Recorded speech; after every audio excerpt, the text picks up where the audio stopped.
Yo, what's up, everybody? Thanks to Fatman Live. What's going on, guys? This is episode 9 or 10 for the year. I'm not really sure.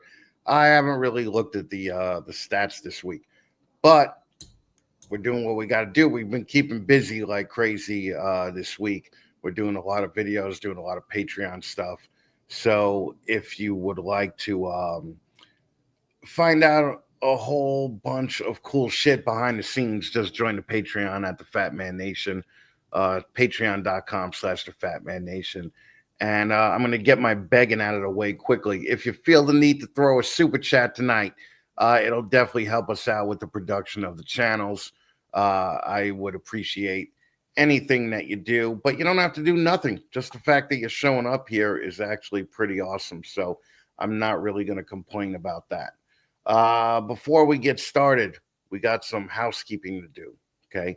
So if you happen to be in Las Vegas, Brian Bode, he's the guy to go to. All right. Brian Bode Reptiles. He just got some major reconstruction done on his place. And it's he does some of the best combos in the business, especially out in his area and out west. He does the Pomona shows and the Southern California shows all the time. So go check out Brian Bode Reptiles on Instagram. Go follow or subscribe, whatever the hell you do on Instagram. My boy fucking Steve Conduit. I was just hanging out with him in Pennsylvania last month. I believe I'll be hanging out with him again in Pennsylvania this month at the Hamburg show. Conduit Constrictors, the guy, he definitely he went from putting $1 million into this business to now another business that he had is totally taken off. So he's kind of doing the ball python thing for fun. And it's kind of a cool thing to see because I got a feeling he's going to put out better combos when you're just doing it for fun and you're not chasing trying to get your money back. But he definitely is. He's probably one of the best on the East Coast. He came out of nowhere, put $1 million into this. He bought a farm. Okay, put the ball python business on the farm. So he's a good guy to go to. Fucking, I definitely would recommend Steve Conduit over at Conduit Constrictors. Great Family Snakes. They were at the All-American Plant and Reptile Expo this weekend. You know the deal. They do Axanthic, they do Pieds, they do Pied Axanthics, they do Desert Ghost Axanthics. I believe they just updated the morph market where they have a bunch of animals for sale. So go buy an animal from Great Family Snakes. My ride or die, small town exotic, Shane Kelly. He's also at the All-American Plant and Reptile Expo this weekend. Killing it. Okay. The guy is fucking killing it. 2 tables. He bought like 12 snakes with him, bunch of shirts, and a bunch of Operation Deeds Not Words flyers with them. So go out, buy yourself a shirt. Let us know when you buy it that you picked up the ad from Shane Kelly's table from Small Town Exotics. Follow him on Instagram at Small Town Exotics. Will Sanford down in Texas. Just still killing it, doing a lot with the puzzle and paintings. He, fucking 15 minutes of lame contender last year, and he is just knocking it out of the park still. So if you're down in Texas, you need a quality ball python, go check him out at Visionary Exotics on Instagram. Now we're still smack dab in the middle of the Operation Deeds Not Words campaign. So go to thefatmannation.com, buy a shirt to help support disabled vets. If you want, we will shout you out. And if you want to go on a higher tier other than just buying a shirt, we'll get one of these little characters drawn up of you. And it's a pretty cool thing. Every dime of all the profit from all the shirts goes directly to Camp Freedom in Pennsylvania, which is supporting disabled vets. And we're going to go out to Camp Freedom in July. We're going to drop off a big check.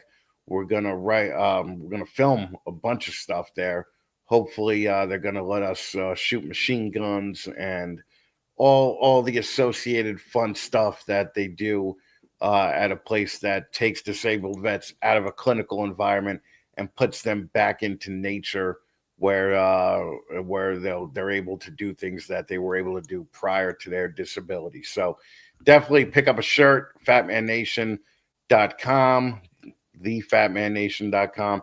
Just hit the tab that says support disabled vets. I would appreciate it. All right, let's see who we got here today. Sean is backstage as always, fucking helping me out. Fucking Sugar Skull Kevin, thank you for coming. I am hoping to see you in Hamburg. HJS Rich, thank you. Fucking Patreon member. Same with Sugar Skull. I definitely appreciate you guys. HJS, I'll probably see you in Hamburg. Also, Jessica Denmark was just in Gettysburg, came to hang out with us. She bought a shirt. Her and her husband bought an Operation Deeds Not Words shirt. So don't think that we don't appreciate it, okay? Fucking my boy Blake bringing that BDE. We were actually just talking about your TikTok backstage, Blake. Also, Patreon members, so thank you so much for popping in tonight. I appreciate you. LMK Reptiles, I got to meet him in person in Gettysburg. A great time hanging out. He helped us out behind the table. He helped Jay out from Green Line Morphs behind the table. So I appreciate Ken from LMK. Jeremy Bode fucking was killing. He just fucking bought a shirt too. Had his profile picture up in our feed this week. Jeremy Bode is just always killing it. So I appreciate you coming out. I believe that's probably it. Man, there's fucking 5 other shows tonight, man. So we got some competition for us. But here's the deal. If you're here for Snake Talk, it's not going to happen tonight. You know how I always say that I'm going to do a couple for you and a couple for me. And tonight we have Jordan Tryan here, who hosts a podcast called All Things Mysterious. And we're going to talk about some supernatural stuff, some ghost stuff, some UFO stuff, hopefully some Bigfoot stuff. Okay, this is the guest that I would like to have on all the time. Boom, right here. Jordan Tryan. What's going on, Jordan? Hey, happy to be here. Fucking thank you for stopping by and hanging out with us for a little bit tonight. I appreciate you. So you are a former reptile chick, right? Oh, absolutely. I had him for years and years. Unfortunately, I developed a neurological disorder, and that made my memory go all sorts of bad. And it was, no longer safe to keep them. The dogs, the cats that I have, they can annoy the living crap out of me to, remind me. My dog likes to go over to his food and water bowl, and he just stares at me and clanks his bowls upside down if they're empty. The snakes, the lizards, they can't do that, unfortunately. Yeah. So once I realized I was getting to the point where it wasn't safe, I had to do the right thing. I had to let him go, which it broke my heart. But as well as I do, they don't bond with you like that. Right, of course. I let him go, but they obviously still have that very special place in my heart. I loved them, and I still really, really love the community. But here I am. People will tell you that they're snake spawn with them, but they don't. No. They definitely don't. So you got, how long ago was this? This was probably about 2 years ago, a little over that. Okay. So you started a podcast, right? Which is awesome because you started a podcast into everything that I'm into. So it's very nice to very nice to be talking to somebody who's into the same things that I am. Okay. What made you decide to start the podcast? So funny story. I have ADHD. I'm always into some sort of new something or another. And I was just looking at writing something or another on Facebook, I think one day. I don't remember what it was. And somebody was looking for someone to help them write their podcast. And I thought about it. They sent me a message and they were like, hey, it would be this and this per week, and you'd need to have it done at this amount of time. It would be this subject, and you would have to have, this amount of things done. And I thought, man, that sounds kind of fun, but I really would like some freedom, I think, if I took a job like that. Right. And my current owner and co-host, his name's Matt, and he was working with me at the time at our day job. And I happened to be kind of sitting next to him at the time because, ADHD, that's how it works. And I turned to him and I was like, man, it'd be kind of cool to like write a podcast. And I swear on my life, that is how the podcast started. It existed more or less from that moment. He was like, we should do a podcast. It started from there. What made you choose the strange, dark, and mysterious stuff? That's just exactly what we're into. Yeah. I'm super into true crime and paranormal and just mysterious stuff. And he's especially into the paranormal stuff. Paranormal is some of his favorite. Now, I'm really into it, but he goes like the extra mile. And he's the tech guy. I am not. Okay. But my God, it was just like this perfect blending of what we wanted to put into a channel. And right now, the same day we had a name and everything. Well, right now you're doing audio only, right? Right now we're audio only. We do have videos up on YouTube, but they are not videos of my beautiful face, unfortunately, for all of you. We would really like in the future for some videos to come up. We're working on that, hopefully, in the future. It's coming very slowly, but right now it is just audio only. Well, I mean, you got everybody switching over to video now, right? Like it's just like almost a common thing. It's very rare that I see a podcast now that's just audio. But I got to tell you, I appreciate it because whenever you listen to it, you're in the car, right? Or you're going to bed. You don't have to look at anything in particular. But what are some of the give me some of the podcasts that if other people like, they'll like yours? Well, for sure. If you like to listen to anything by like Mr. Ballin, you would love this. Yeah, love if you are any sort of crime junkie, you probably would love this. If you like big mad true crime, you might like this. There's a lot more banter and small talk. But if you like things like The Watcher, you would like this. It's serious, but it's also not at the same time. Gotcha. Okay. Now, yeah, do you have is the plan to go into like the Watcher type place with different shows and like Watcher as Puppet History and Ghost Files and Mystery Files and everything like that? That would be the life. Yes. Yeah, would be, right? Absolutely. Yeah. It's going to take a hot minute. Because as I'm sure you know, it takes a hot minute to grow a channel. Oh yeah. It takes forever. But yeah, absolutely. Right now we have 2 shows. We have another one that's just little itty bitty that just started. It's a little baby show that's growing. And it's called All Things Storybound, and it's completely different. But we've got a bunch of other little tiny ideas that we hope to build and grow either as a channel or a podcast or both. We don't know. Right. And there's all sorts of little things that we plan to do. And hopefully it would be really cool if one day we could, quit our day jobs and just do this.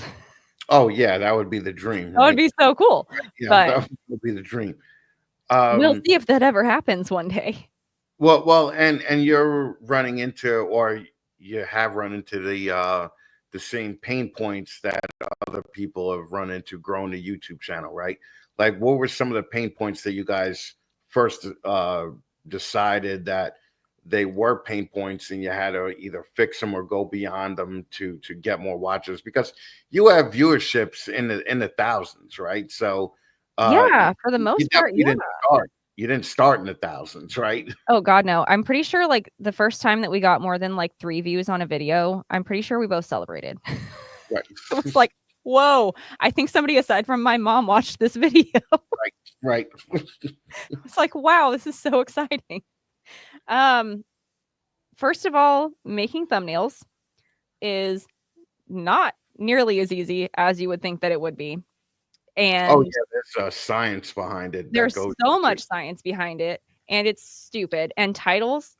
No. Titles are way more complicated than you would think that they are. That's dumb. It should not be that complicated. And I'm just I'm getting into the thumbnails now for something else that I'm working on, and you realize that there's 30, 40, 50,000 videos on just what goes into a good thumbnail, and the amount of work that you have to put into it in order to make it, to make it actually work and actually make somebody click on it, right?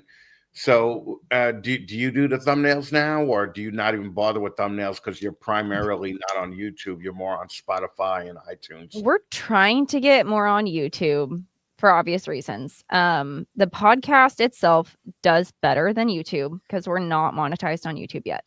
Right. But we are trying to get more on YouTube, and we're still learning the art, the subtle art of finessing all the little subtle things between, making it basically clickbait. But Well, right. I mean, you have this to. one of the things that you basically got to be firing on all cylinders for, right? Like you can't have a great show and then make a shitty thumbnail and No, you expect can't. people to to watch your show. You know, so YouTube is going to be a big push for you in 2025 or Yes. 2026. We're working on that, I think this year. It depends on how much the podcast itself grows. Um, if we can get it going well enough, which it's going pretty good. Mm, It's going really well. I think if we grow our second podcast well enough, that will help a little bit because it's not necessarily one we can put up on YouTube. It's more or less a audiobook podcast. It's not going to be something you can, video very well. right. Um, but that is a end of year goal for Okay. sure. Okay. Now, the transition from Spotify to YouTube is definitely going to be a pain point for the coming year, right? Because I think YouTube still requires 1,000 subscribers and then 10,000 watch hours in order to get monetized, right? Yep. And I know we are not there yet. Well, I've heard, okay, from other shows that the monetization goal was lowered to actually 5,000 watch hours, and I think that that's a little bit more attainable. But every time I look at the YouTube practice and standards, it's still at 10,000. So I don't know how these other guys are getting monetized at 5,000 watch hours, you Well, know? and that's the tricky thing. So I'm pretty sure it gets even more complicated than that because the watch hours also can't come from like videos that I think come from like ads. So if you specifically requested a video to be like on an ad, if you make it go out and just sail it everywhere, like, here, go look at this video. I don't know, we just released a new episode. It was an episode that we had to re-upload the audio because when we first started, the audio was literally so bad. It was Right, horrible. So we've been right, re-uploading the audio because we thought we were so cool. We were not. It was horrible. right. It Been was there, so done bad. that, right? Yeah. Anyway, it was the Pollock sisters. It was a reincarnation case. And for instance, if we wanted to market that everywhere, that would not be counted, I don't believe, on the watch hours Right. for Yeah. monetization. So even though we've got, 2.6 thousand subscribers and we have plenty of watch hours, yeah, it Yeah. doesn't No, I work get for it. whatever reason. I'm not looking forward to getting the watch hours again, because it took a while to do that. But going back to the subject matter, um, you guys do a lot of missing 411 type of shows. Okay, you guys actually do ghost hunting, right? Which is Yes. which is I can't really see myself going to it. Now there has to be an expense, right? No matter how cool it is, It's right? so Like let's expensive. say do you go into some kind of haunted mansion in the middle of America? Like Yeah. it's expensive as hell, right? I Yeah. would imagine that it would be similar to me going to shows, right? Like you're not really making any money if you're behind the table and you're not selling anything, right? So if you're going to these ghost hunting excursions, do you actually do and you're videoing the whole Mhm. time? I mean, the amount of time put into that Oh my and God, yes. yeah, is how many ghost hunts have you actually went on? We've only gone on it was one trip, but it was actually 2 ghost hunts at 2 different places. And I tell you what, I was scared absolutely shitless. I was scared What out of my places? mind. Where'd you go? Um, we went to the Sally House in Atchison, Kansas, Thank you, and, Kevin. um, Sally we House, huh? yeah, the Sally Yeah, House. famous. Yeah, famous for being haunted. Yeah. And I tell you what, that place gave me the creepiest creeps of my entire life. Mm. The creepiest creeps. Just But all the creepiness. but do I mean, did you go in there with things We like? stayed the night. Oh, you We stayed the slept in night. that house. Okay. Well, and this is what people don't know. Like they charge you to do things like that, Yeah, right? it was at least 300, I think. I can't be sure. Yeah. I heard that if you're gonna do it, if you're gonna film, that they charge Mhm. you extra for that. But do you go into these things with like a REM pod and a ghost Yep. box and all that? We And had the REM pod. We had all the recording devices. We had the cameras. We had gimbals on our phones. We had the static box that I can't remember the name of right now. that's the spirit box, right? The spirit box, thank Yeah. you. We had all of the things, and we honestly still have so much more equipment that we plan on buying so that the next time we go, it's much better quality. And I mean, we had like laser grids. Mm. We went in, we had microphones on us so that you could hear our voices, and it was an experience for sure. But the reality is these ghost hunting shows, even things like the Ghost Brothers and Ghost Files, I mean, they never really prove anything, right? Like, You don't prove it, but so I tell you what, I can tell you from my experience in that house, you can feel it in your soul. You can feel it in your soul. Something in that house wanted me out. uh, okay. So Dang right, Shauna. did you get any results from like the spirit box or the REM pod or anything like that? And At the did you Sally get house, not a lot. right? At the Sally house, we did have a light that came on and off by itself. And we got a mysterious voice that we caught. And that is on the YouTube channel for sure. Okay. And the YouTube channel, just so everybody knows, is All Things Mysterious, right? Yes. So the ghost hunting thing, I'm just not into it as much as I am the missing 411, the alien abductions, the Bigfoot things, like the I Bigfoot. totally did an episode on Bigfoot. I'm a giant Bigfoot guy. Okay. Giant Bigfoot guy. Yeah. Did you ever know? Did you ever think that you might go on like a Bigfoot hunt or a Bigfoot Oh my expedition? God, that would be so cool. I would totally do it.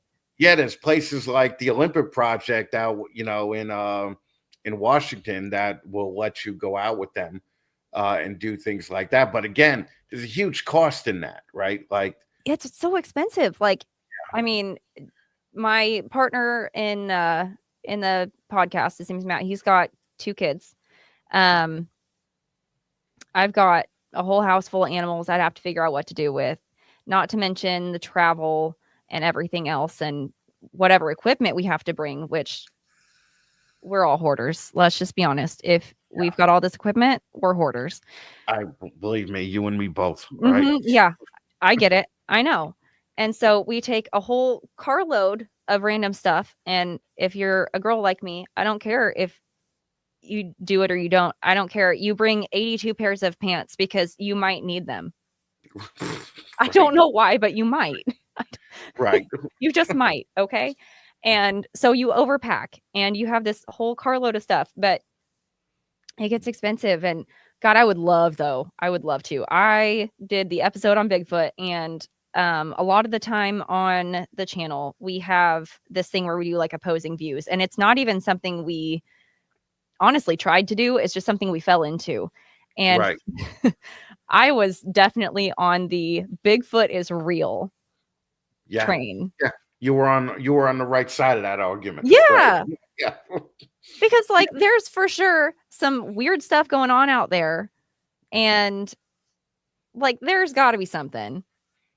Yeah. There is a sentient ape-like creature out there somewhere, and he's just been hiding. He's just real smart. And I'm pretty sure that back, years and years ago, when they actually managed to get what they thought was hairs over to the FBI, I'm pretty sure the FBI was just like, we can't let anybody find out about this. It was deer hair, you guys.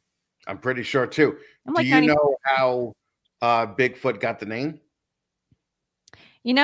I think I looked it up, but I can't remember at this point. That was too long ago and I've forgotten. No, they found tracks in like 1959, I think, before the Patterson Gimlin film. That was right. And they were, yes, I did that. It was actually at a construction site or, at a logging site.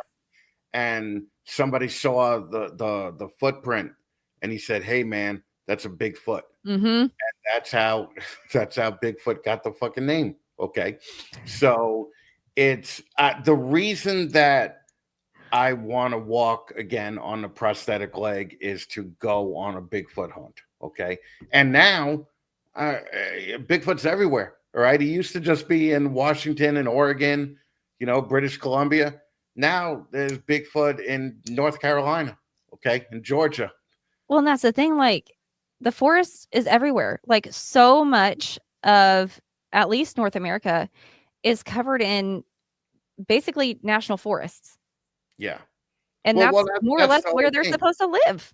Like even when people think of New York, people think of New York as, New York City and Manhattan. And, once you get a couple hours out of New York City, it's all forest. It's all, rural kind of fucking big, open, giant. Well, yeah. I mean, I live in Southwest Missouri. Like it's just country out here. I mean, aside from corn and wheat, that's what we have. So go a little bit south to Arkansas and it's just forest. Yeah, that's all it is. So I have no doubt that Bigfoot could get from Canada to America pretty easily. Okay. I really think that, nobody's stopping Bigfoot at the border. Okay. He's not going through the border checks. Bigfoot is going, through the mountain ranges or through the Appalachian Mountains. Well, and like, here's the thing. If he's been spotted all these places, all these years, he's got to populate, right? Yeah. And the population, just like everything else, is going to move. And it's going to just slowly migrate across the country or just get bigger, period. Well, and obviously there has to be enough of them around where there is a breeding population. However, I saw a movie called Sasquatch Sunset. Did you see that? No, I don't think so. It did not help the whole thing. It did not like at all. Okay, first of all, there's no dialogue in this movie at all. It was just a family of Bigfoots Dialogue. okay, and it made Bigfoot out to be so fucking stupid, right? Like you're really selling this movie. yeah, like one Bigfoot, I think he was the grandfather. Okay, he he would just jerk off like in the middle of just anything, right? He just started jerking off.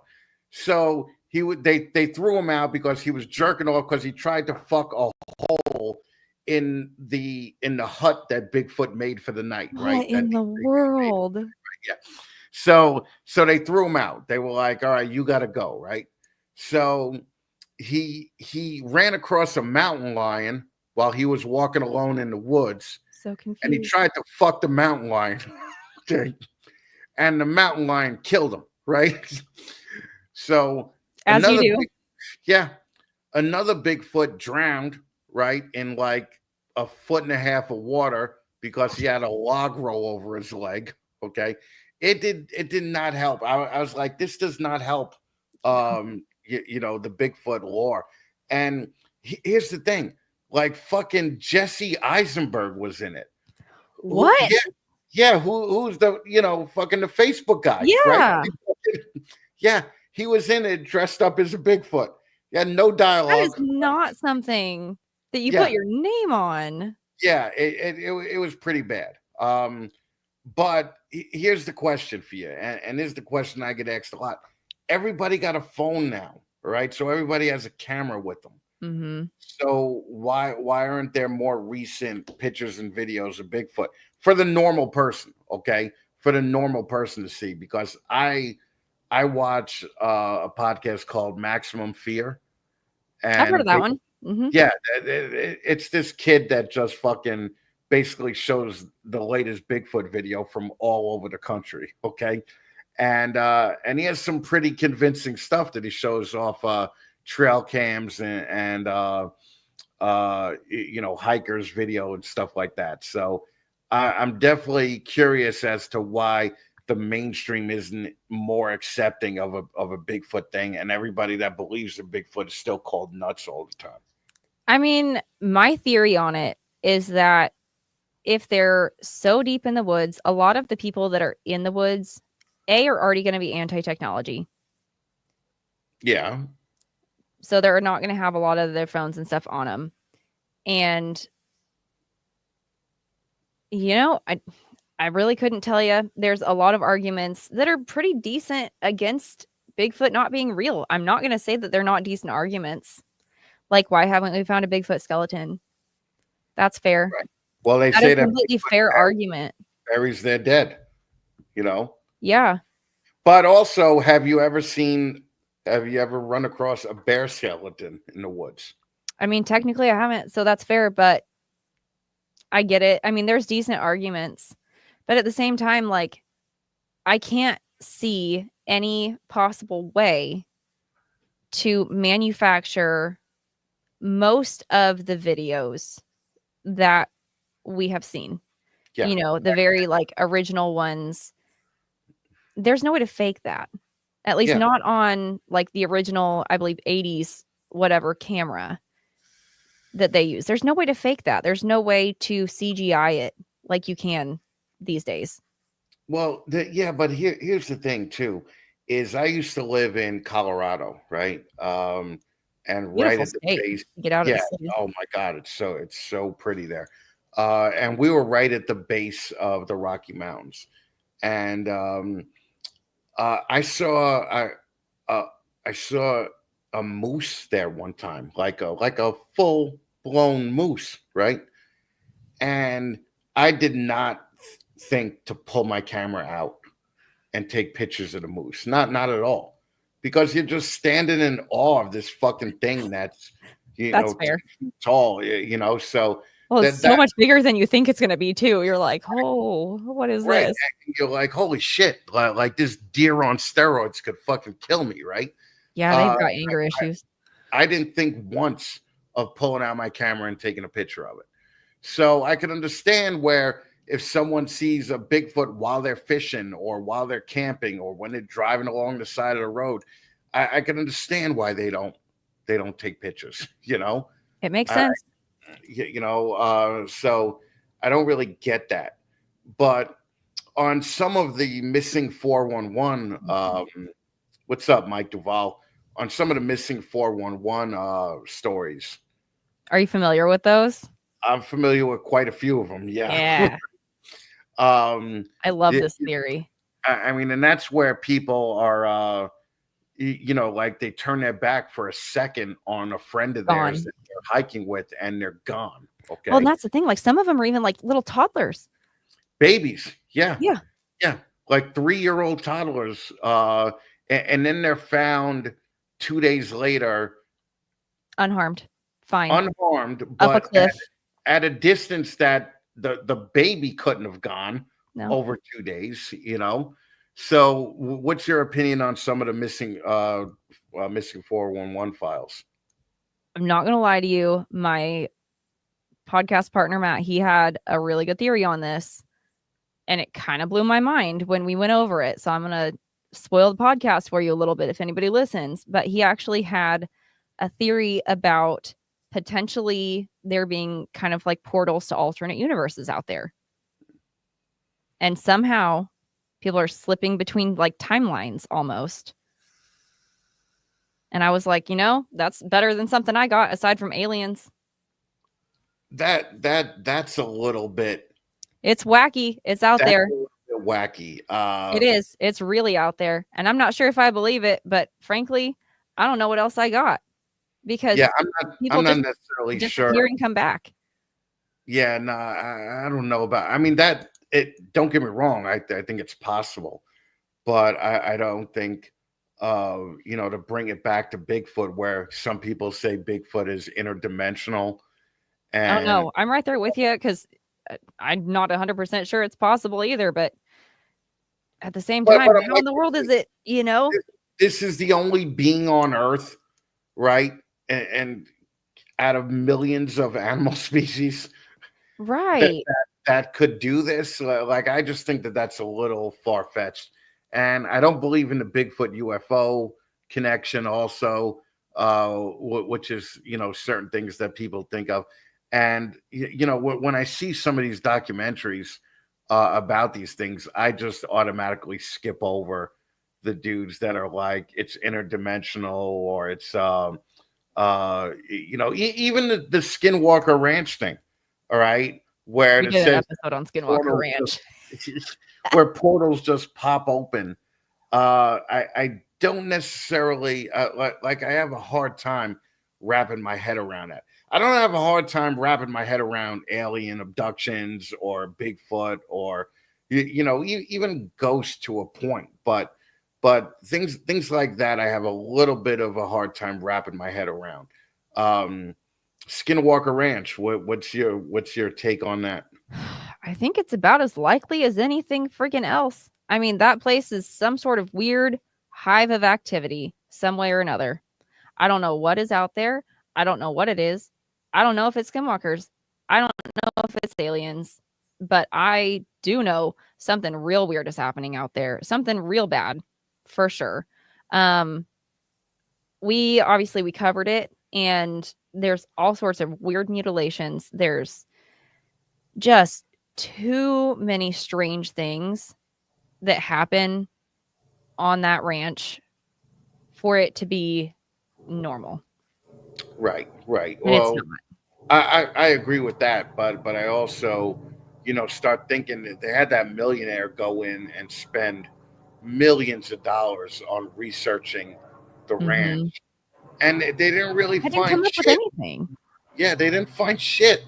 No, it came up with absolutely nothing. There's a show out there right now. I believe it's called Space Cowboys. Right?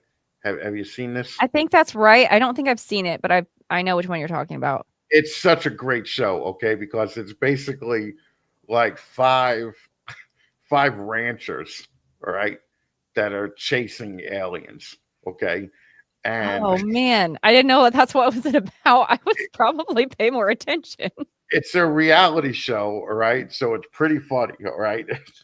It's pretty funny. Like, this guy's like, I just knew that something in this barn felt evil, you know? And I mean, I swear to God, I didn't sound like that when we were ghost hunting. it's probably one of the greatest shows on TV right now.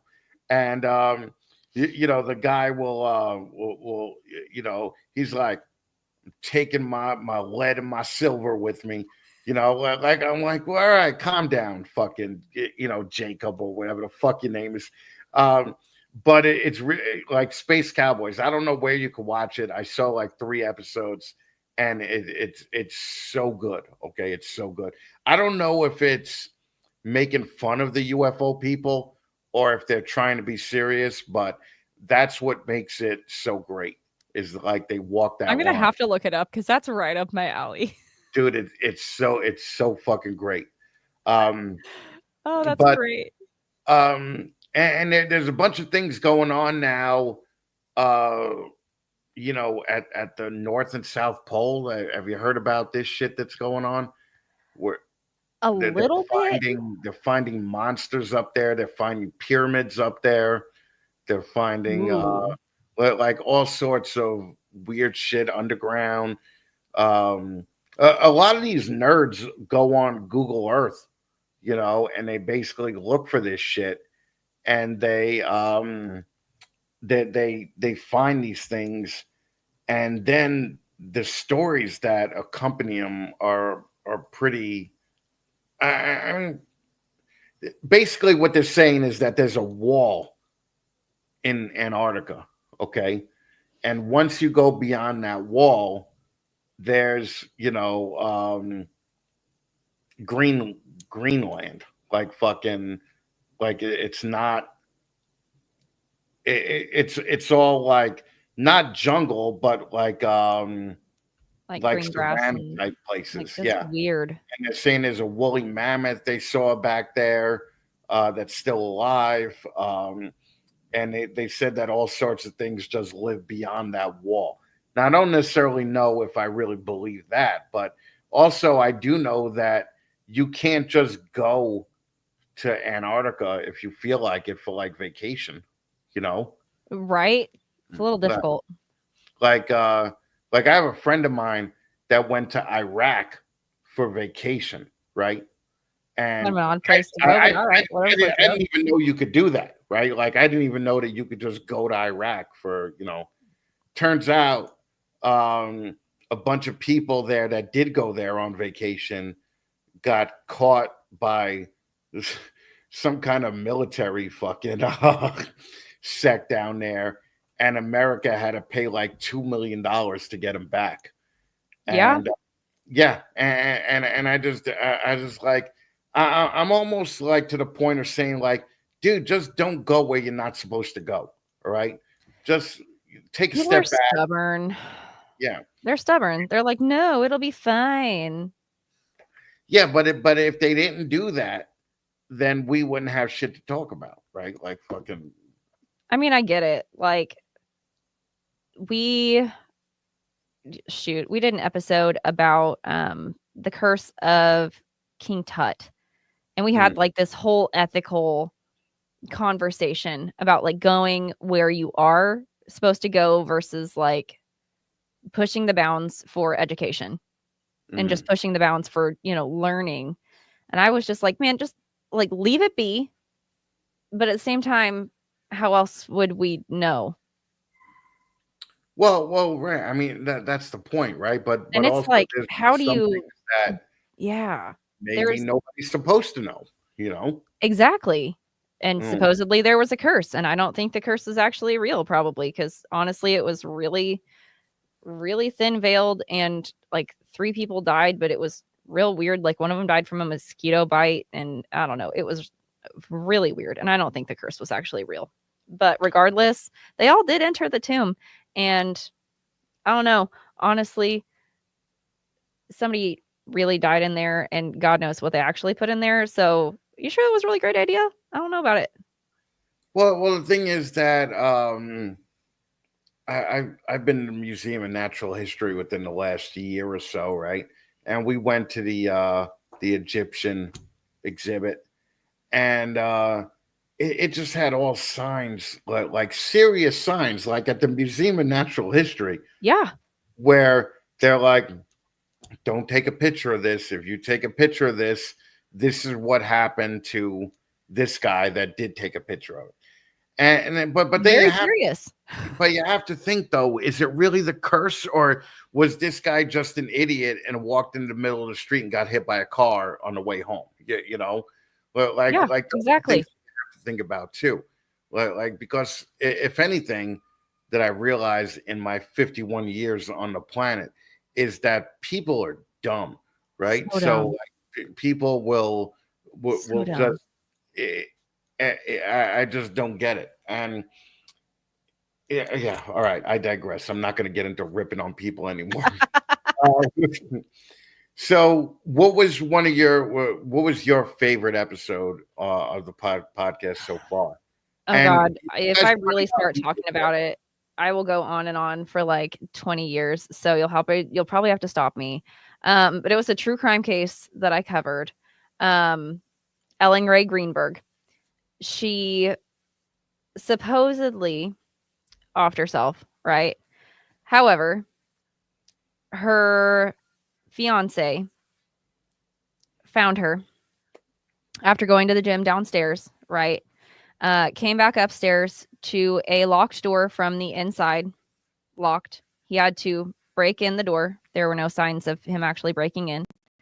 To find her bleeding on the kitchen floor with a knife in her chest and over 20 stab wounds, roughly 10 in the chest and roughly 10 to the back of her head.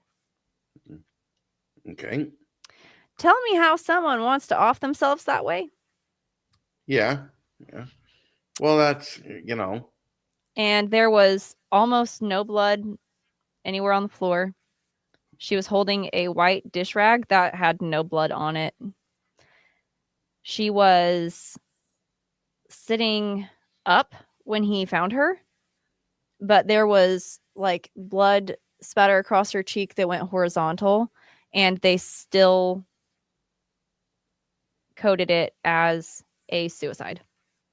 And there's just so much evidence that I won't necessarily go into at this moment in time that suggests otherwise. But it just irks me beyond. I can't. But why does it irk you? Like why? I mean, Because obviously, there's so much evidence that proves that it was pretty much a homicide for sure, and nothing happened to anybody. They won't look into it. They won't open the case. Nothing. They're like, no, she for sure offed herself for sure. but why weren't they looking into it? Maybe the husband had some friends on the city council, or It's possible. Um, she was in therapy for anxiety and depression. So they were like, oh, for sure, that was it. Mm. For sure.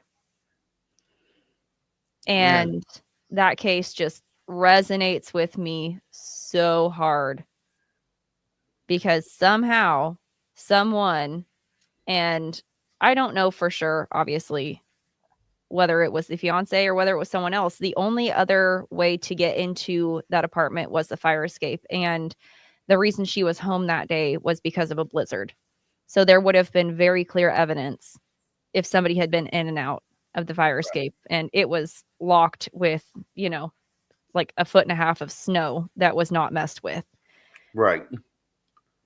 The only Yeah. way in and out was that door that he supposedly broke in with no one there to see. So the husband didn't get charged with anything, or was he even under suspicion, or Nobody knows. okay. Isn't that nice? That sounds, yeah. The Well, true crime community vastly suspects him. but Well, we don't know. that's the one thing I would like to touch on, being that you said the true crime community, because there is communities for Bigfoot, for alien abduction, for true crime, right? Do you find that they're as toxic as like this reptile hobby that you used to be in and I'm currently still in? Do you see the same amount of behavior from other people in those groups as you do with the reptile community? Because I understand Yeah. that you understand that the the reptile community is fairly toxic. Like we were talking about Oh that. God, it really is. Yeah, Like, yeah, we were talking about this earlier. The reptile community, for whatever reason, is just like you ask for advice and you get the correct answer, but 82 people are going to scream it down your throat and 2 people are going to tell it to you nicely. right. You know, and it's like how are we inviting new keepers into this atmosphere of just straight up hatred? It's just awful. But the true crime community, for the most part, is actually really, really kind.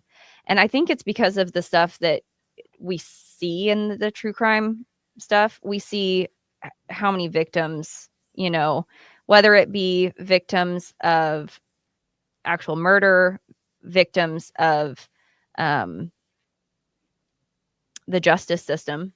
I've done several episodes of people who were wrongfully convicted. There's all sorts of different kinds of victims. So we see a bunch of different kinds of things. And I think that the true crime community realizes just about anybody can be a victim. So I think they're a lot kinder. Right. So I don't see a lot of that kind of hatred. The paranormal community, oh my God, they're just gossipy. Right. They don't seem super toxic. For the most part, they're more of like a one-up kind of community, but they're not super toxic. They're just gonna all come in and try and one-up you. Right. But they're not necessarily horrible. Um, for the most part, they're just gonna try and find a better story than yours. Right. Well, I know the Bigfoot community is, I mean, there's no in between, right, on the Bigfoot community, I right? believe that. I could see it being very 50-50, like black and white, yes or no. Yeah, because somebody will post like a legit video on Facebook, and then there'll always be that fucking or those dozen or so dickheads that are like, this video was disproven in 1978 or whatever. Meanwhile, the video came out in 1992, right? Yeah, exactly. Do your Yeah, research, man. the Bigfoot community is a lot like uh, the reptile community is towards me.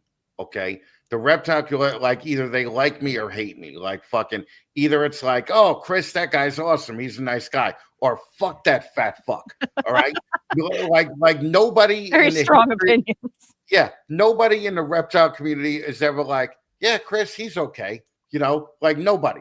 Like there's no in between. It's either, one or the other.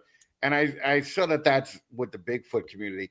But the thing is that with with Facebook and all this other shit, it's like everybody on the opposing side goes right into the name calling and into the nobody explains why a video would be fake, right? They'll just Yes. they'll speak from a standpoint where it is fake and you're a moron for thinking that this is real, and then they start bringing other aspects of your life into it, right? Oh, and that's one of the most annoying things, because just think about the logic for a minute. Just think about the logic behind it. And no, people just go straight into, well, you're an asshole, you're a moron. Right. And it's just, Right. no, just simmer for a second. No, they Mhm. don't. Not for 2 seconds ever. Right. But it's like I just want to do a comparison, because it's like a lot of people are like, oh, the reptile community is very toxic. But I mean, I think that with any group, these days, it has the potential to be toxic, right? Like it's just the Facebook thing that I always agree with is Facebook made people a lot more bold than in real life. Like like if I would have said some of these things when I was 20, I would have expected to get punched in the face. Okay. All right. Facebook made people a lot more comfortable about not being punched in the face. And I agree with that 100%.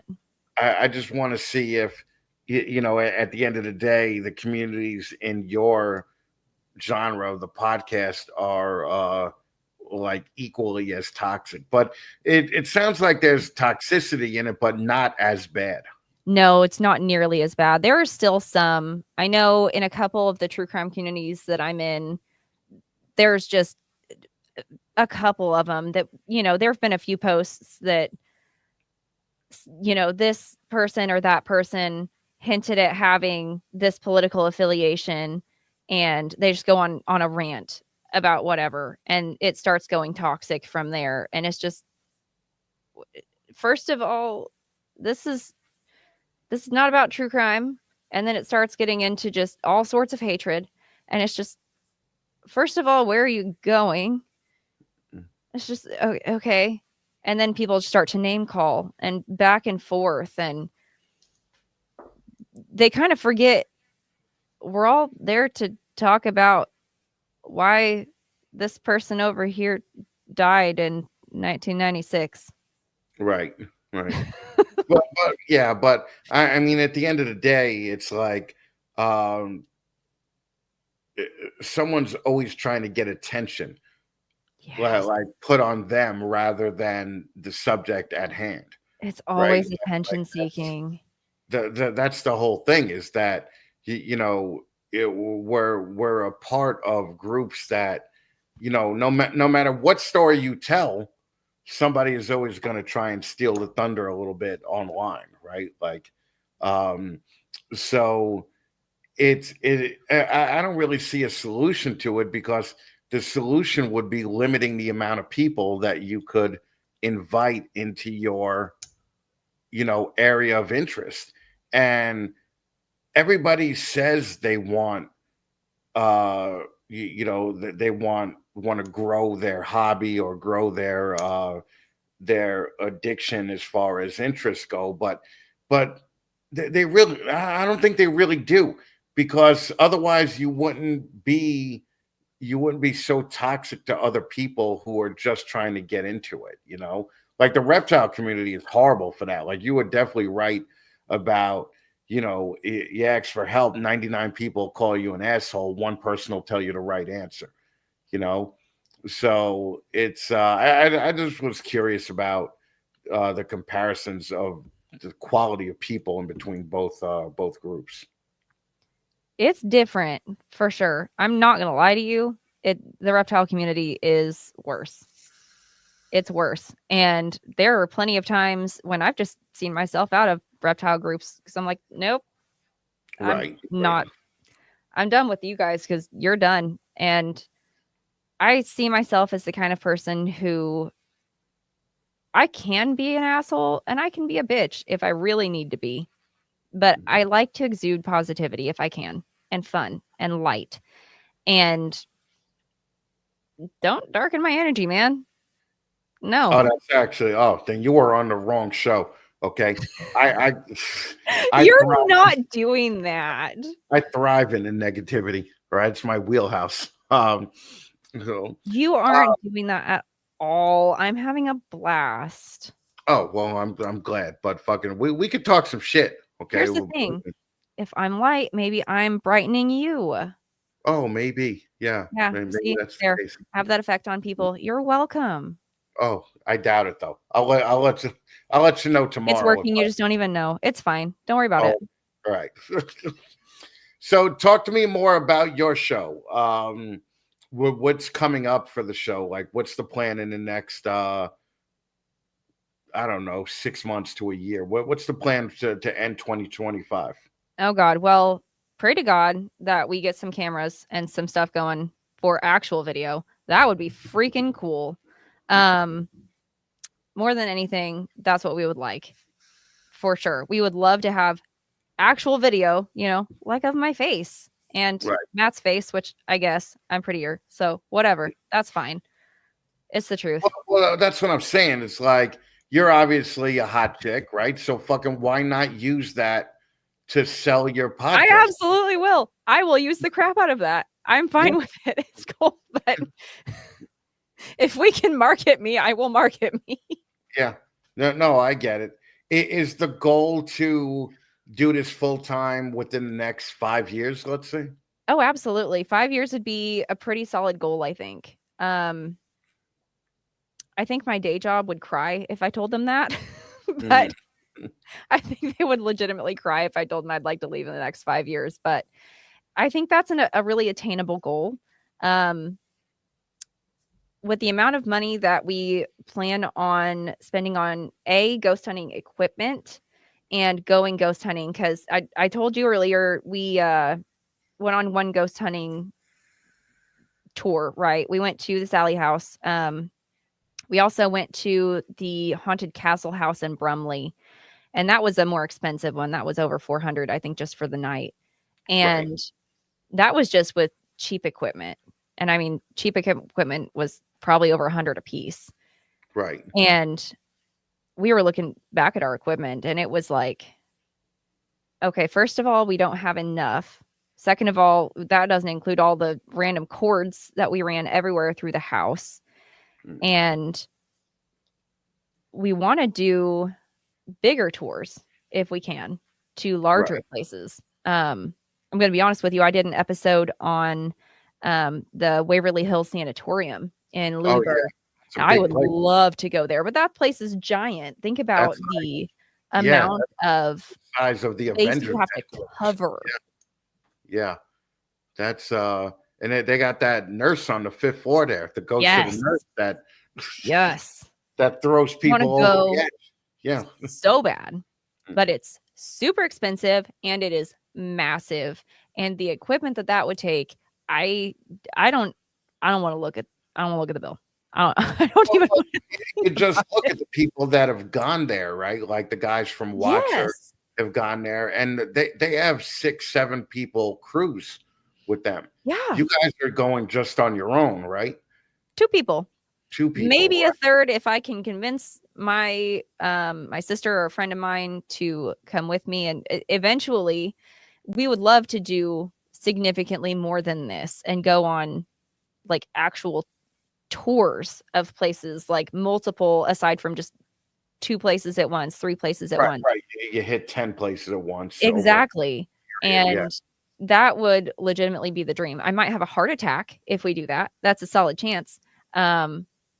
Because listen, it was creepy. It was legitimately creepy, but it was cool creepy, but it was really creepy. And I don't know, like, do I want to go see the body shoot at Waverly? Yeah. Do I think I'm going to die? Maybe. Oh, I would wheel my ass down that body shoot like you wouldn't believe. Okay. Right. Okay. What's up, Marita? It's been a long time. I'll give you a call this week. Yeah, I would love to wheel down that fucking body shoot and just see. I would love to. One of the Watcher guys threw a tennis ball down there. Yes. Yeah. Yes. I remember watching that episode. Yeah. And the tennis ball landed right on some graffiti that said Ryan, which was the guy's name. Yes. I could see where that would be. I was just sitting there like, yeah. And part of me is terrified, but part of me is like, I want to go. Yeah, but that place, like, you would need more than a night there, right? To actually, you would think so, people, right? With 2 people, you'd have to book a weekend. Yeah, you would think. And I mean, it's expensive. I've looked at the rates. It is a lot for just one night. And I mean, like they cut a lot of stuff out. Okay. Like in the shows, I'm telling you right now, they cut a lot of time out because when you're sitting there and you are waiting on a reply, quite literally from a ghost, they don't reply fast. Okay. Right. They don't. You got to wait because it takes a minute. But we got at the Haunted Castle House in Brumley, we got a REM pod activated back and forth, yes and no answers. Mm. And it took a minute. It took a Right. second because it takes, I'm assuming, I don't know how ghosts work. I'm not a ghost. Right. I'm not. I'm assuming that's how it works. I don't know. I'm guessing. But we would ask a yes or no question, wait for it to go yes or no, and then it would back up. Ask the yes or no question. Are you an adult or are you a child? Touch the button for yes. And we'd wait. And you could see it starting to go, and then it would go again. And it takes a long time. So there is a little editing, but there's not a lot. But even then, yeah, and that was also the place where all of the electronics started to malfunction, and we weren't sure if that was me or if that was ghosts. Yeah. I mean, that's the funny part is that you suck around electronics, right? Yeah, So listen, we weren't sure because I was just sitting there holding my little gimbal. Like, I got my phone sitting here next to me. It was like a little stand, right? And basically it was, camera held up on a stand like this, and it auto rotates. Like you can watch like this, and it's a little camera. And the whole thing just goes, it was done. I had nothing to do with it. It just stopped working entirely.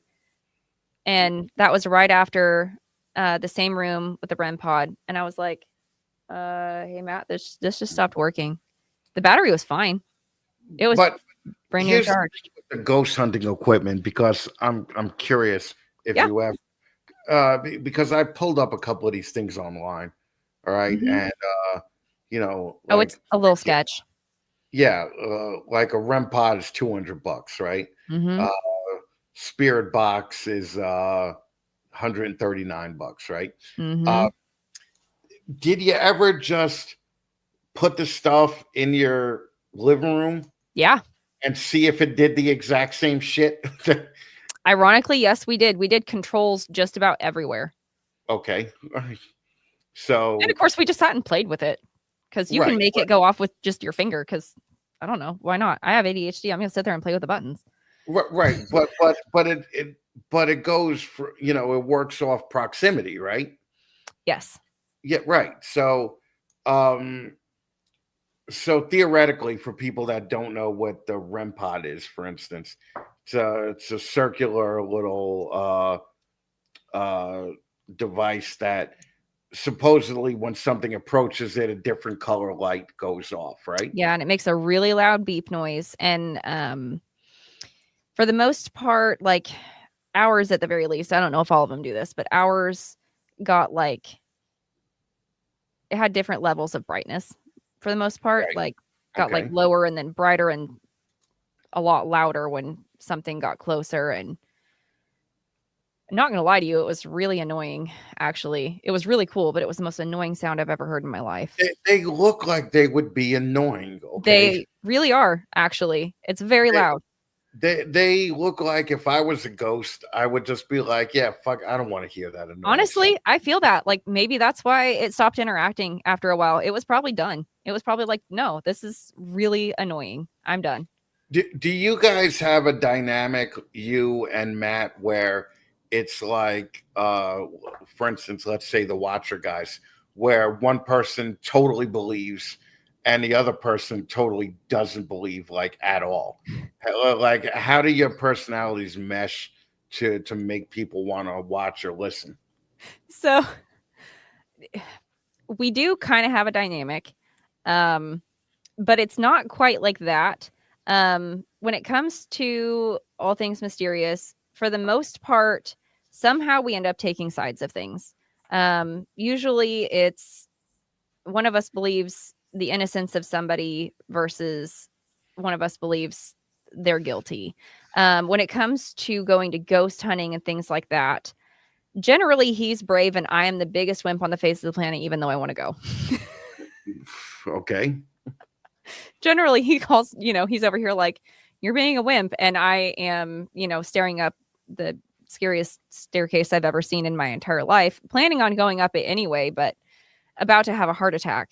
And God, I remember the first solo session that we did. I did a solo session in the Sally house, and I forgot to take the camera upstairs because I was in a panic and I didn't want to go.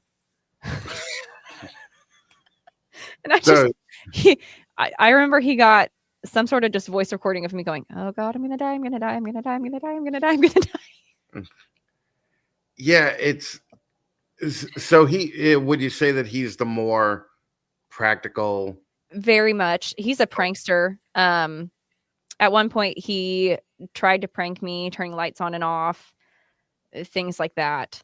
Right, but then how do you know if shit is real? Okay, because we had cameras on it, so you could see his hand.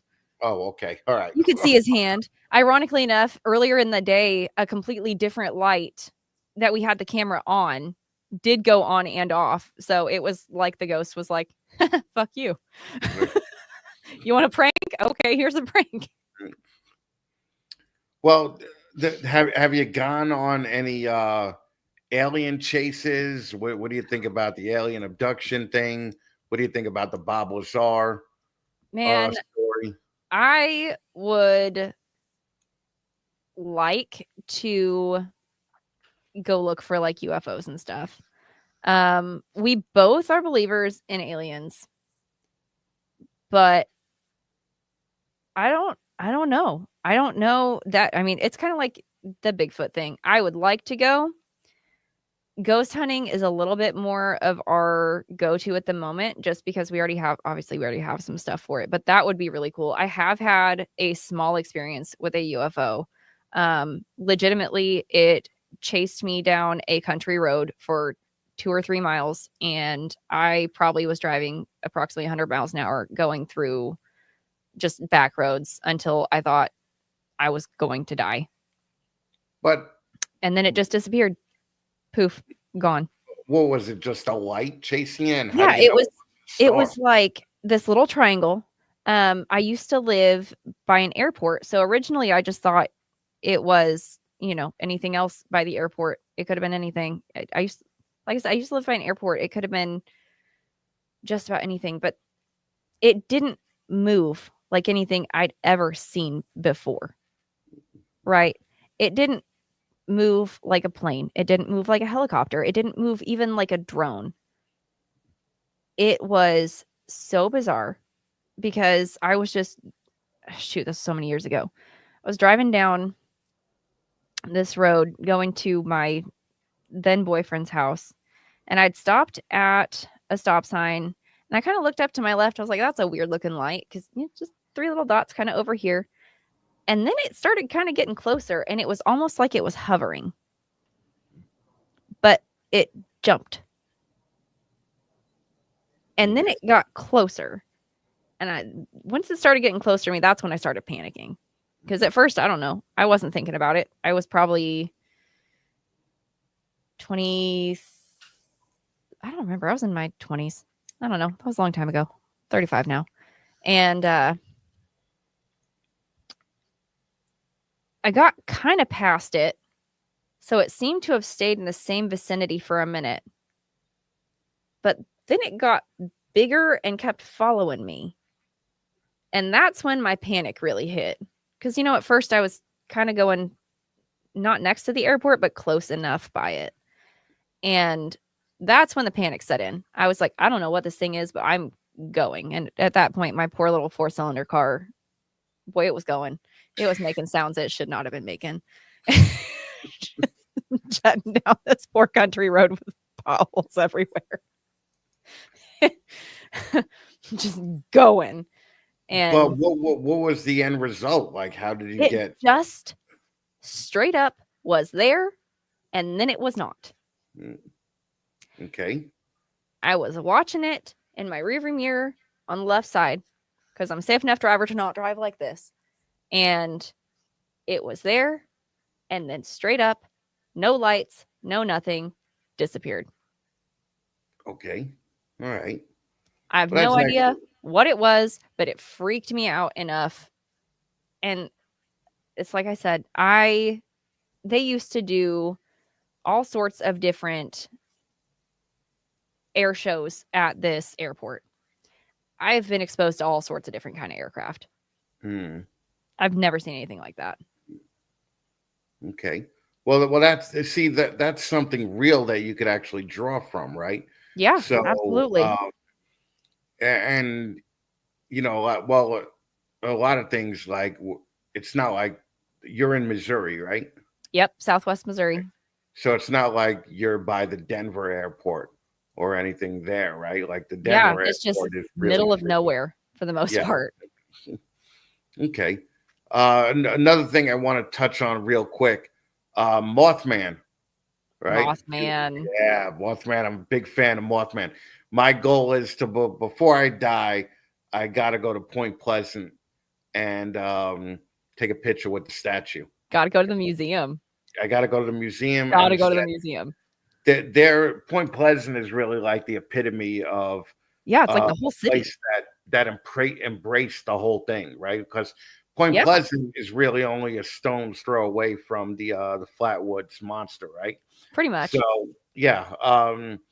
So my goal, if you ever go to Point Pleasant, let me know because I will meet you guys there. Oh in God, a wheelchair or not.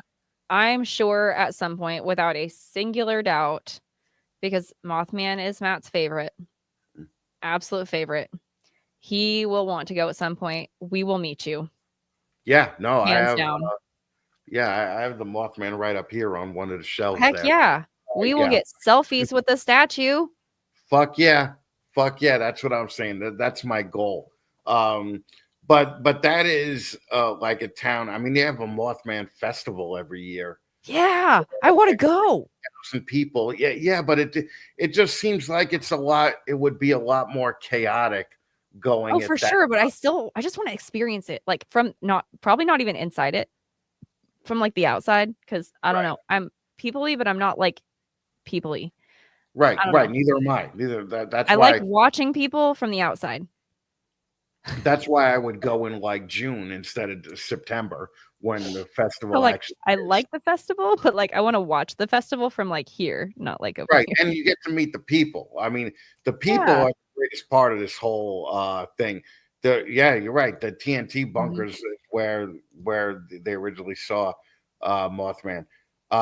We went to a Bigfoot convention in Connecticut last year, and that was eye-opening. Okay, that was pretty fucking eye-opening because, first of all, the people there. I mean, it was tiny, right? It was a tiny convention. It wasn't like these big ones that they have in Tennessee and in Oregon and Washington.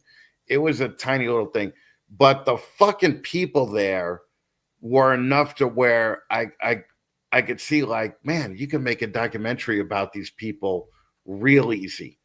We were outside, and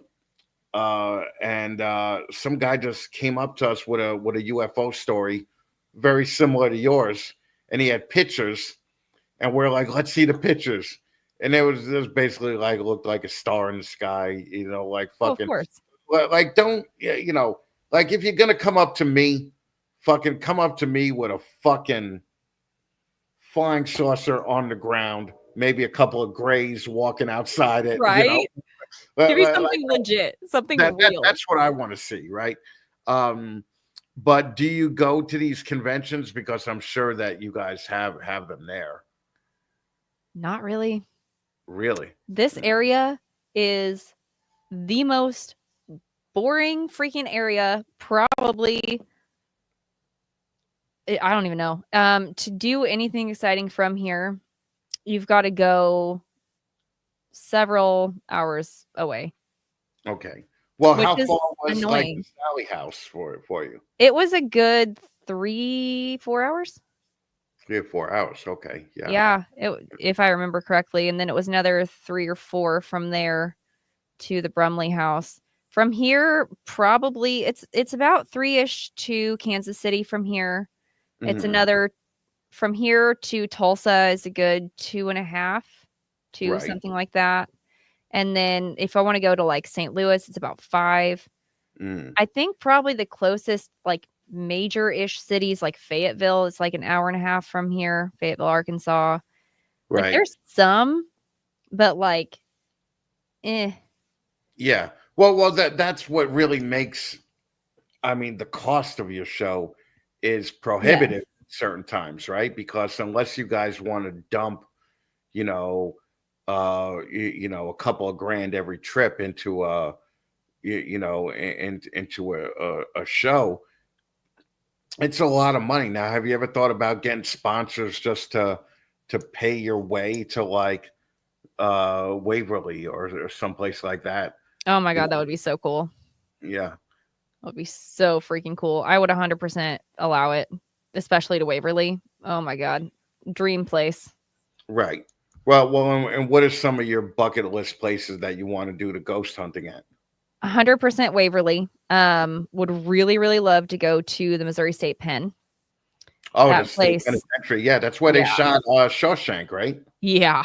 And Yeah. it is Okay. haunted as fuck. Right. It is terrifying up in there. Those are my two. I really wish that you could still access the I just drew a blank. It was one of our very first episodes. Starts with an A. It's one of the biggest axe murder cases.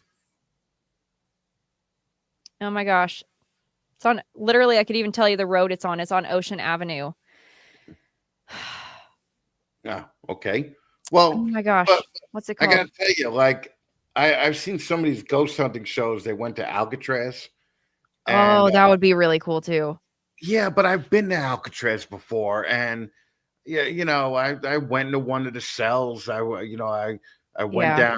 down, Block C or whatever, um, and I didn't get anything out of it. Okay, now of course I went there. Amityville. Found it. Amityville, that's right Yes. by me. That's an hour away from me. Yes. Yeah, that's fucking. It's right in Long Island. So yeah, if you guys ever go to Amityville, let me know. We'll get lunch. I mean, I have It's no. closed. It's owned by a private owner now, and they have it shut down. Makes me want to Oh, no cry. kidding. Really? Okay. Yeah, we looked at it because we really wanted to go. Yeah. Well, did you guys ever think about maybe instead of ghost hunting, shoot the show from the place, and just do the Yeah. show at the place? I mean, that would Yeah, be. we have. Yeah. We planned on that, but until we recently got like some new mics and stuff, oh God, our equipment was a touch outdated. Yeah. And I recently just got like a new laptop, and Lordy, me and technology, my friend. But it's expensive. I mean, It's so expensive. I've been doing this for 8 years, and when I first started, I spent about $5,000 on microphones and sound equipment and all that. Yeah, and I we thought did that was not a have lot. that to start up with. I think we I had like thought that was a lot. 100. Okay? I've been doing this for 8 years now, and Mhm. I wish I was still getting away with just the $5,000 worth of shit. Like I'm on a desk right now with probably 11 grand worth of shit on it, and Oh there's yeah, another for sure. desk over there, that has another 10 grand on it. So it gets stupid expensive.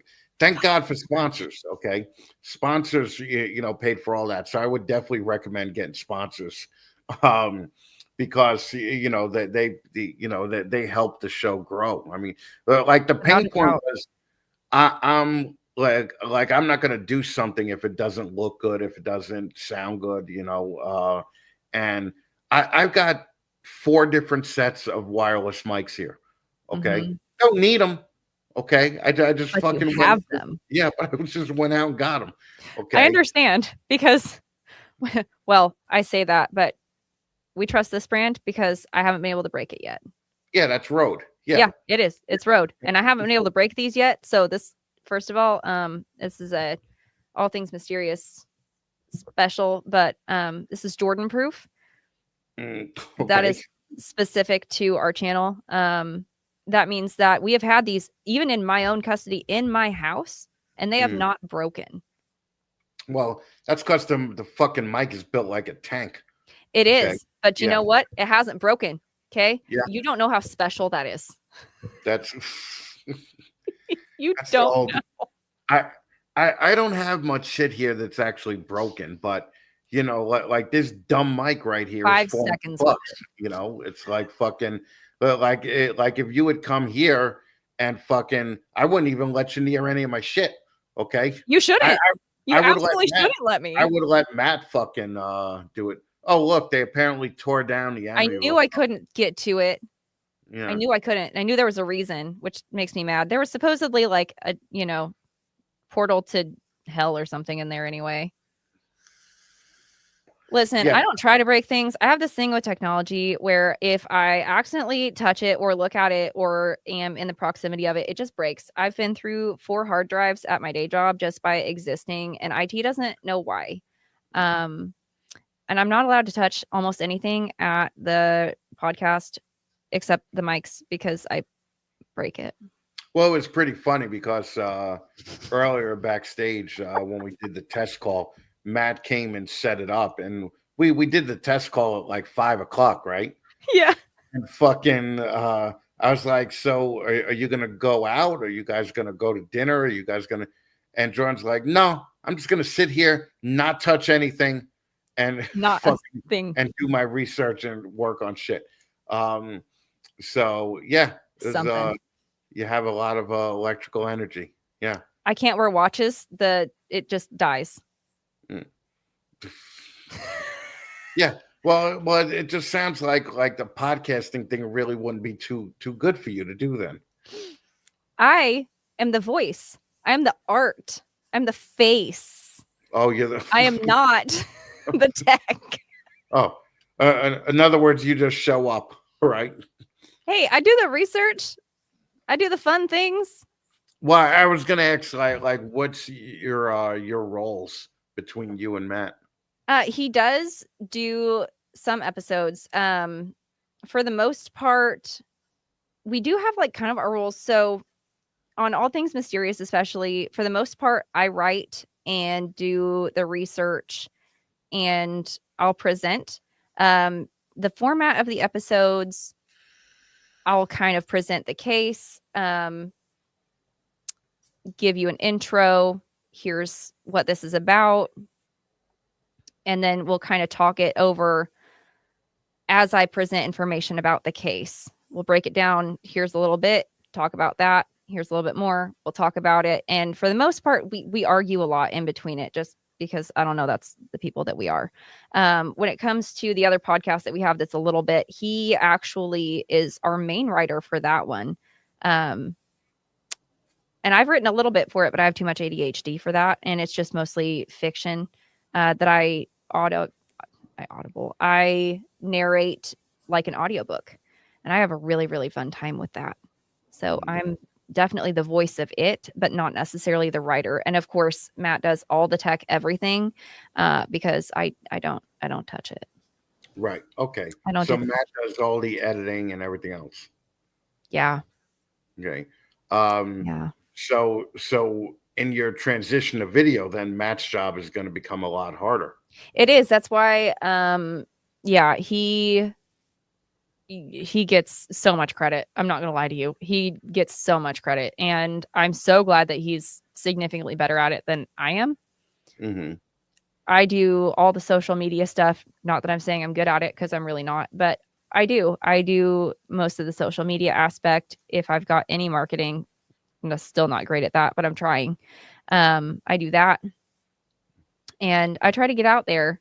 And I think I've done a decent enough job considering, we're actually making an income on it. Right. And that's Well, pretty dang good. That's the whole thing. You've been doing this for how long? Honestly, I don't even think it's been quite 2 years. Okay. And from that 2 years work, and I think people need to know this, you said that monetarily you received roughly how much? I think a total of, and I'm not even sure if this was exactly 2 years because we switched podcasting platforms. It was about 17 grand. Okay. So I don't think that people realize how big of an accomplishment that is to make 17 grand off an audio podcast right now, where there's a billion other podcasts out there.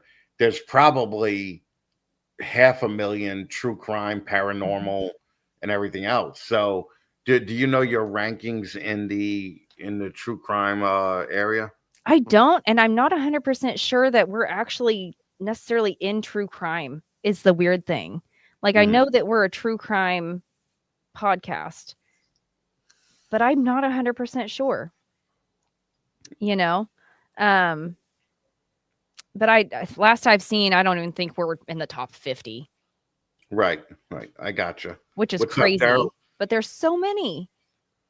Yeah, yeah. I mean, there's literally like, what do you think? Uh, because you do make, 17 grand a year, which or 17 grand for the lifetime, Yeah. which is really good. I mean, compared to some of these reptile podcasts, like you're blowing that out of the water. And you're doing this without sponsors, right? Nothing. So Not a single one. right, but what you do have is you have paid run ads from whatever your hosting company is, right? Yep. All the And time. is that where you make money from? Like, do you guys Yeah, get a check every month from that place? it is. Mm, It's exactly what it is. It's just paid ads okay. and it works. And what company do you use to host it? Red Circle. Okay. There's a Yeah. bunch of different companies out there. Like I use Libsyn. There's Anchor. There's a couple other companies Mhm. that do it. And these companies, just so everybody knows, if you record a podcast, they'll actually put it on all the platforms like Spotify and iTunes and iHeartRadio, so you don't have to. Yep. Because when it first started, you used to have to sign up individually for On all of each these. one. Yeah, and so thank God that there's these companies that actually do that. Yeah. And Um, I mean, everything has a cost to it too. yeah, yeah, literally, Everything. yeah.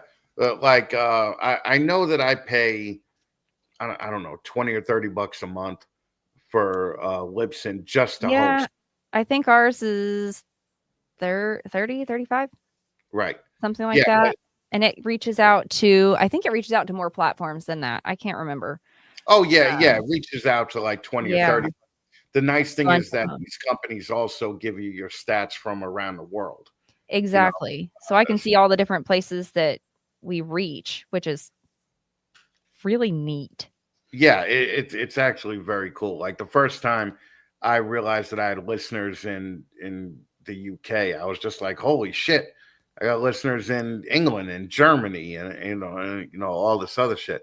Um the company that I'm with doesn't run the paid ads though. So what I do is I just, you know, y- I make money off the podcast from sponsorships. And then but it's certainly not a lot. All right, it's certainly not. Yeah. It's not what people think it is. Okay, No.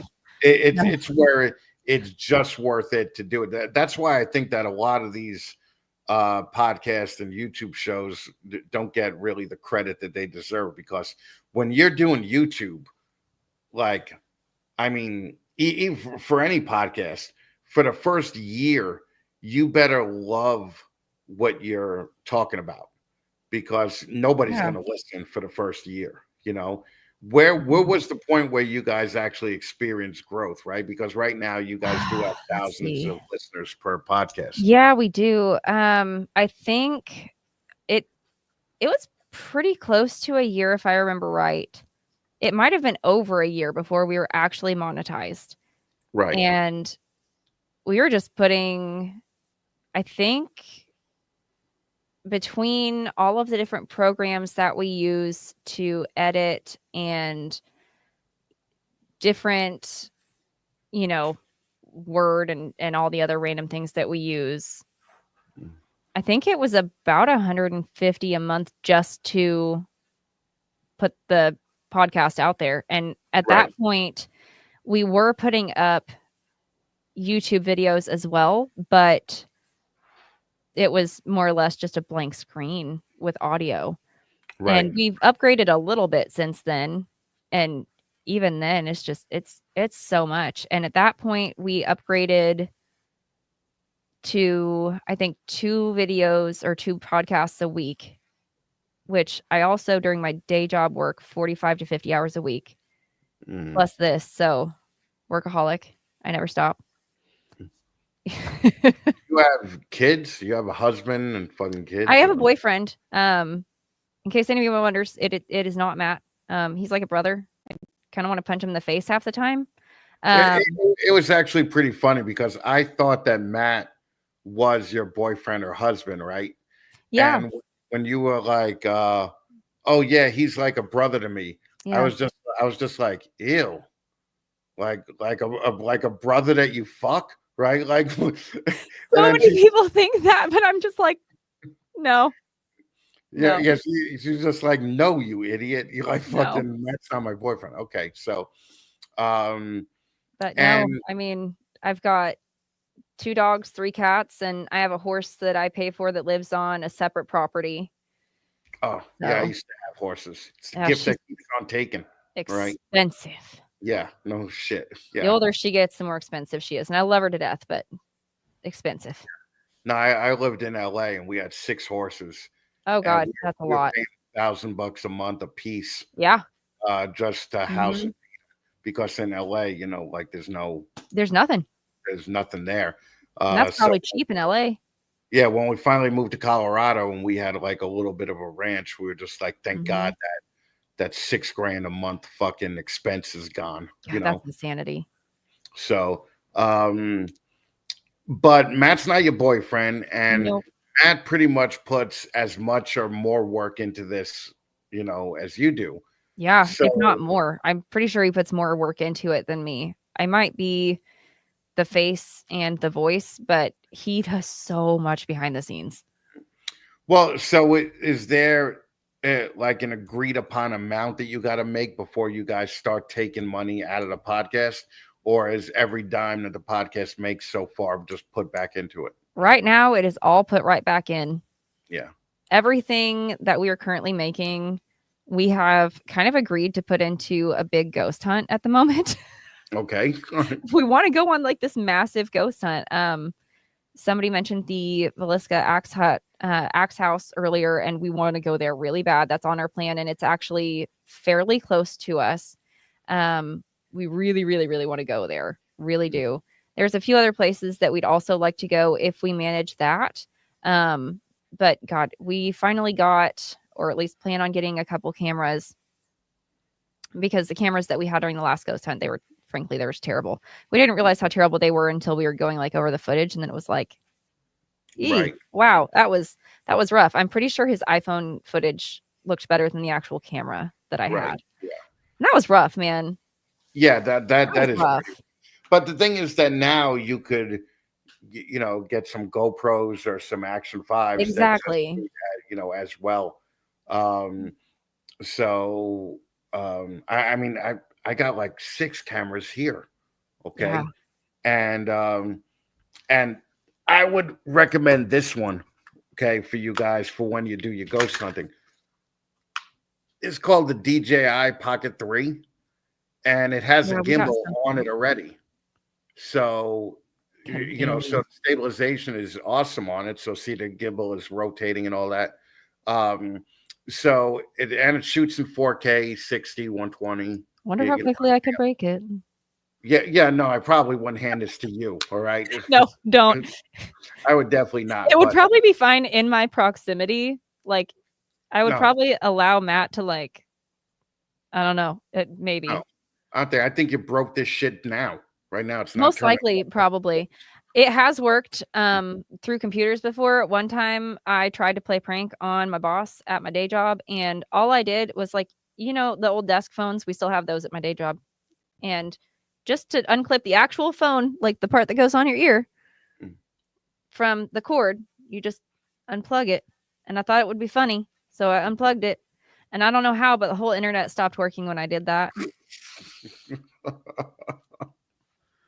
I got made fun of for ages for that, and everyone was like, "Are you kidding?" And I was like, "Listen, I didn't even touch anything except the actual phone device. I didn't touch any buttons on the phone. I don't know.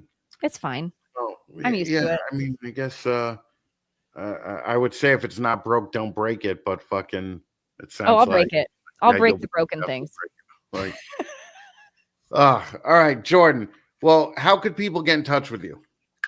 Honestly, we've got a Facebook page, we've got a YouTube page, we've got all the different pages. I believe you guys have all of our stuff listed down below. Message us. Shoot us a message. Find me on Facebook. I don't care. Have fun. Is it All Things Mysterious? All Or is Things it... Mysterious. We've got a different one called All Things Storybound. If you feel so inclined, shoot me a message on there. I'll reply. I don't sleep. I live weirdly. I don't know. No, Mysteriously. I get it. All right. Well, Jordan, thank you for hanging out with me. This is actually stuff that I enjoy talking about. So it's I've very had a blast. Thanks for Yeah. having me. No problem at all. What I'm gonna do is I'm just gonna throw you backstage really quick, and everybody check her out. All Things Mysterious on Instagram. And I don't have an Facebook. Instagram. It'll have to be either Facebook or YouTube or even TikTok, but there's not a whole lot on there. So enjoy the, I don't know, You 2 don't clicks have an we have. Instagram. Yeah, I know. Listen, I'm aware that I'm a millennial and I should, but I'm terrible. Yeah, Jesus Christ. Okay. Well, check her out on Facebook, All Things Mysterious, or All Things Storytelling, or what, Jordan Tryan, right? Yeah. But her last name doesn't sound like it's pronounced Tryan. So It's not. You'll have to actually look at the spelling. yeah, look at the spelling and send her a message. But thank you very much, Jordan. I appreciate you. Hang out back having me. 5 minutes, okay? Beautiful. All right. Well, that was fun. That was fun for me. I don't know if it was fun for you guys, but fuck it. Every now and then I gotta fucking have somebody on talk about Bigfoot for a little bit. By the end of the year, Paul, Shauna, Kevin, and I, probably Jay from Green Line Morse, we will go on a Bigfoot hunt. So look forward to that, right? Fucking have a little bit of fun. Listen, it's not all about ball pythons, people. So we're gonna get going. Remember, on Tuesday of this week, Snakes and the Fatman, I got Dave Levinson on.